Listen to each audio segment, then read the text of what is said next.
Bonjour à tous et bienvenue à cette émission spéciale en cette journée mondiale sans la voiture. Une journée qui se vit sans la voiture. Donc, en cette journée sans la voiture, pour les gens qui n'ont pas encore remarqué ou qui ne sont pas au courant, si les autobus sont plus achalandés que d'habitude, c'est parce que l'autobus est gratuit aujourd'hui. Donc, aujourd'hui, on va parler d'un sujet intéressant, un sujet qui touche particulièrement nos citoyens dans les municipalités. On va parler de transport collectif. On va parler de transport en commun. On va parler de est-ce qu'on devrait se diriger vers une gratuité des transports en commun dans nos municipalités au Québec.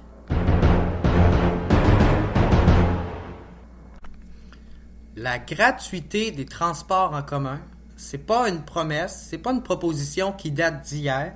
Ça a déjà été dans le planning de plusieurs partis politiques, même si à l'époque on a ri beaucoup de la chose.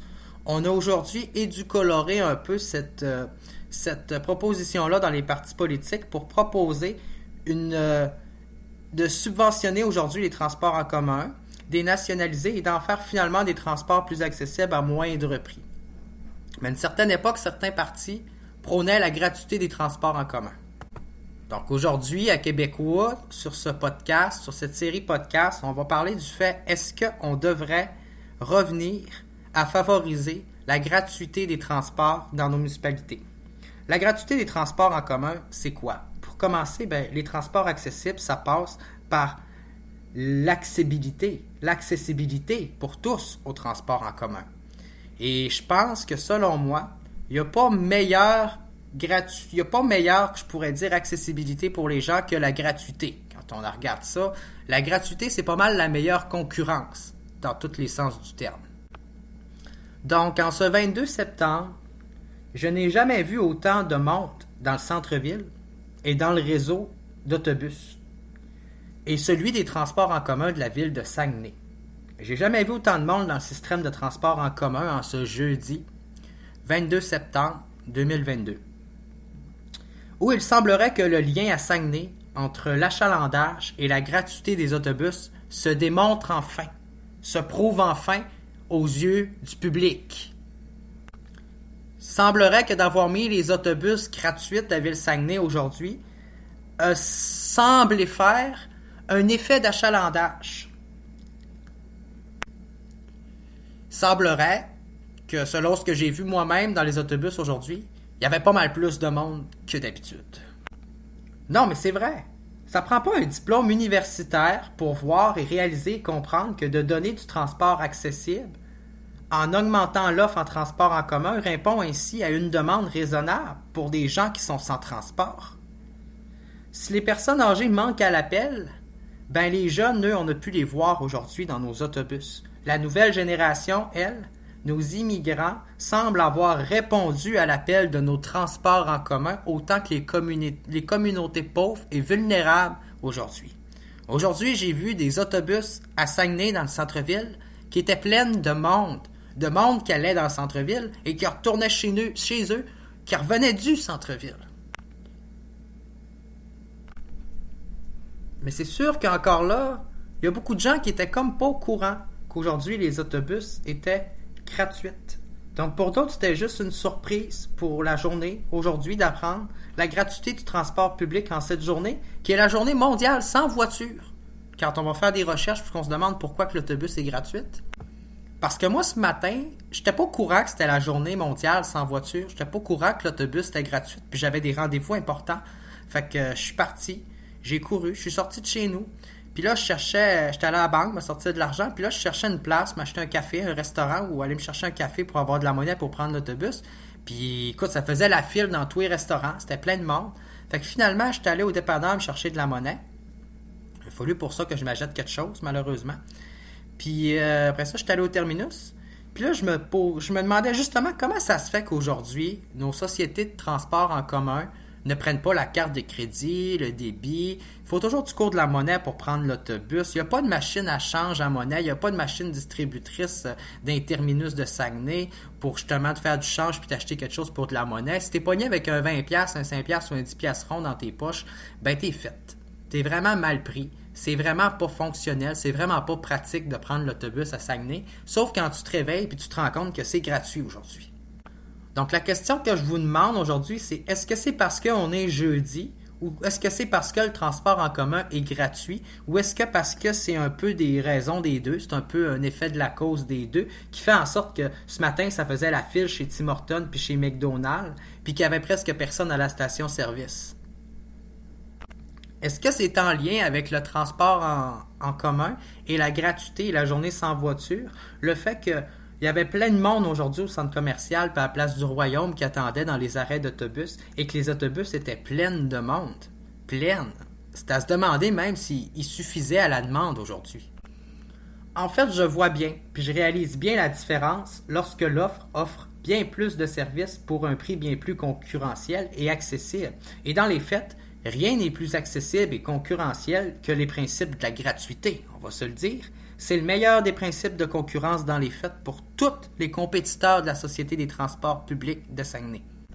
Mais par exemple, à voir ce que j'ai vu aujourd'hui, ce que j'ai pas vu depuis longtemps, je doute qu'en ce sens, le réseau actuel suffise à la demande sous un principe de gratuité.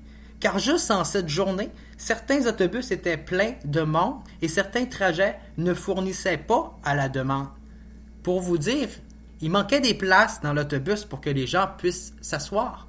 Les autobus étaient pleins à déborder. Certains trajets aujourd'hui à Saguenay, surtout les trajets commerciaux, étaient pleins à déborder. Donc aujourd'hui, beaucoup de gens au Saguenay ont pris l'autobus gratuit afin d'aller dépenser dans les commerces locaux, dans nos centres commerciaux puis dans nos centres urbains. Ce qui est bon pour l'économie quand on y pense. Comme quoi, quand on regarde le principe du transport induit, quand on regarde comment que l'offre stimule la demande en transport en commun, même en transport en commun, le principe de transport induit est un principe qui fonctionne même avec l'offre du transport en commun face aux vrais et aux réels besoins.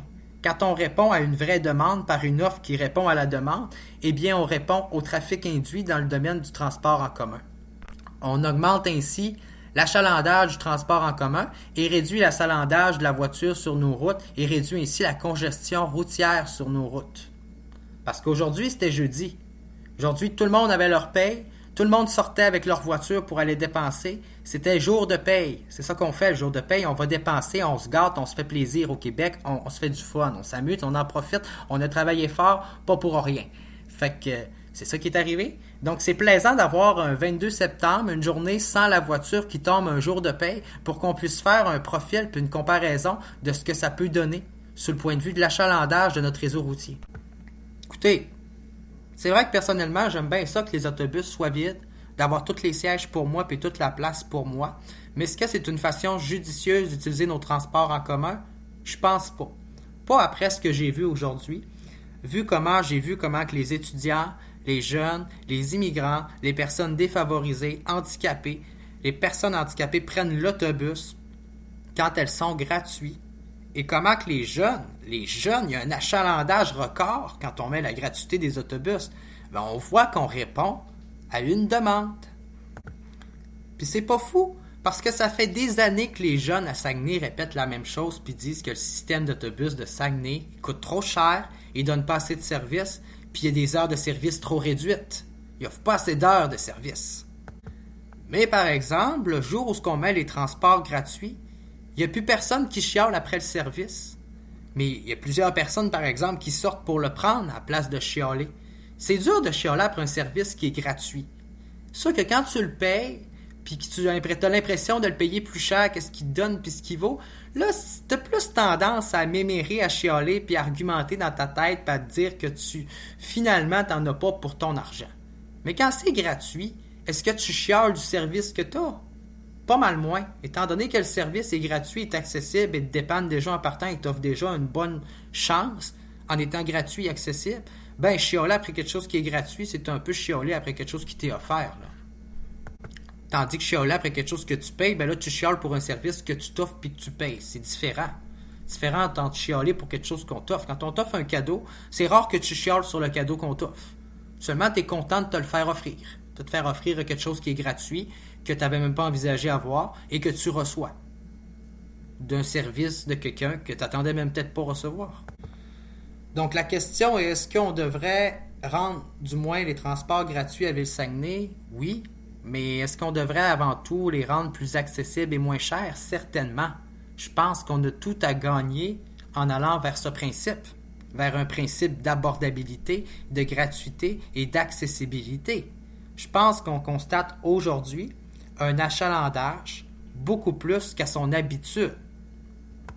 Et si c'est la journée sans voiture et que la gratuité des autobus nous amène une baisse d'achalandage sur nos routes, tandis qu'une augmentation considérable de l'achalandage dans nos systèmes d'autobus et de transport en commun, eh bien, on peut dire que si on ferait ça tous les jours, eh bien, le Québec atteindrait ses cibles en termes de réduction de GES dans le domaine des transports.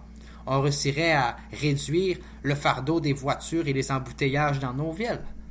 On finirait par détourner la demande du trafic induit vers l'automobile pour le détourner vers le transport en commun, vers une offre qui est plus accessible et abordable, là où l'automobile n'est pas abordable pour beaucoup de gens qui n'ont pas trop les moyens, qui sont pas trop riches, disons. Là, on parle de gens qui sont pas millionnaires, on parle de la majorité des Québécois. Le salaire moyen au Québec, c'est 55 000 $. Hey, 55 000 $, là, tu ne te payes pas une grosse voiture avec ça. Tu en as bien plus pour ton argent à prendre le transport en commun s'il est gratuit et accessible. Non, mais on va y aller plus pour réfuter la chose en profondeur. C'est quoi l'avantage de payer pour prendre l'autobus? En quoi ça avantage nos citoyens? On a créé un réseau de transport en commun public qui a pour but d'offrir du transport aux gens qui sont vulnérables, qui n'ont pas de transport, qui ne peuvent pas se payer une voiture, qui ont de la misère à se payer un transport et à vivre. C'est un transport qui est là pour aider les gens défavorisés à la base, mais surtout pour offrir un transport en commun pour tout le monde et accessible pour la collectivité. En le rendant payant, est-ce qu'on le rend accessible pour tout l'ensemble de la collectivité? Est-ce qu'il est utilisé à sa juste science? Est-ce qu'on utilise l'ergonomie complète et on utilise notre système qu'on paye avec nos taxes judicieusement? Est-ce qu'on met l'écologie à profit et on favorise le transport en commun autant qu'en le rendant gratuit et plus accessible? C'est la question qu'il faut se poser aujourd'hui. Est-ce que notre économie et que notre ville a tout à gagner en donnant du transport gratuit et accessible à des gens qui n'en ont pas pour qu'ils puissent faire leur épicerie puis leurs courses? Est-ce que ça paraît mieux des autobus pleins de monde ou un centre-ville qui est vide puis des gens qui s'enferment chez eux faute de transport, faute de pouvoir se déplacer à une activité culturelle? Est-ce que c'est normal qu'à la fête de la Saint-Jean puis du Canada qu'il n'y ait pas des autobus toute la nuit pour que tu puisses aller au spectacle, au rythme du monde, aux festivités, fêter la fête du Canada puis du Québec puis te rendre chez vous en autobus après le spectacle? Comment ça se fait que l'autobus n'aide même pas notre ville et ses activités culturelles? On finance des centaines et des milliards et des millions de dollars dans les activités culturelles de notre ville. Notre ville fait la promotion de festivals et notre système d'autobus public, lui, se réserverait le droit de retirer des heures d'autobus en plein milieu de festivités et d'activités culturelles. Voyons donc, c'est le sens contraire du monde puis de l'économie. Quand il y a une activité importante dans ta ville, il devrait avoir des transports en commun accessibles pour tout le monde, pour que ce soit pas juste les gens qui ont une voiture, qui puissent avoir accès à la culture et y accéder. Faire une activité en famille au Saguenay ou faire une activité seule ou aller dans un parc ou aller voir un concert gratuit, ça doit-tu coûter autant cher d'autobus ou ça doit-tu coûter autant cher aux contribuables en termes de facture de transport en commun pour pas avoir de transport en commun au moment d'y aller et de revenir? C'est la question qu'il faut se poser. Rendu là, si on veut financer un système de transport public qui roule au ralenti, puis qui fait un peu d'argent, mais pas plus qu'il faut parce que le 3/4 du monde qui prendrait le service n'ont pas les moyens de le prendre, ben on se prive autant de revenus puis d'une chance économique que si on rendrait le transport accessible puis gratuit pour tout le monde. De toute façon, avec les passes d'autobus, il y a déjà les réseaux d'étudiants, il y a déjà plein de gens qui payent pour l'autobus. À l'époque, on proposait de mettre un tarif réduit pour les assistés sociaux, pour les personnes en dessous du salaire minimum, en dessous du seuil de vie, du seuil de pauvreté dans la vie, mais il n'y a aucun arrangement qui a été mis dans ce sens. Au niveau des tickets d'autobus, tu payes un plein prix. On fait payer le plein prix des transports en commun puis un prix qui est très cher, alors qu'on a la preuve que la gratuité des transports en commun offre bien plus d'achalandage et invite bien plus de monde à utiliser, à prendre le transport en commun et à l'utiliser.